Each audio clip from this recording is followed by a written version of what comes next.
Yan guys, in-oven ko na. Cut for 20 minutes yan.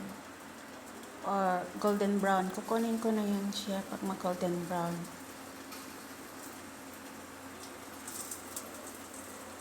Yan. Hey guys, luluto na naman ako ha. Tara samahan niyo ako. Ito yung mga ingredients ko. Half chicken, sibuyas, bawang. Ito yung mga ricado niya.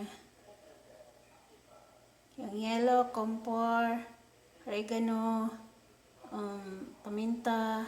Hindi ko na alam yung iba guys. Basta yun ang nasa kitchen. Yan. Gisa muna tayo ha.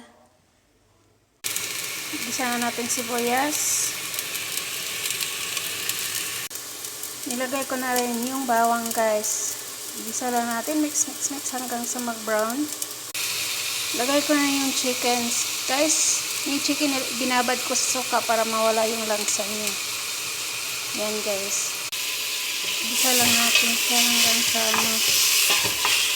tapos mamaya konti sa bawa natin. Konti lang yung tamang lang maluto siya kasi i-oven ko ito mamaya.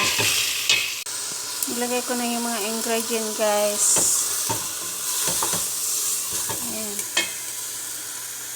Guys, nilagyan ko na siyang konting tubig para tamang-tama lang maluto siya.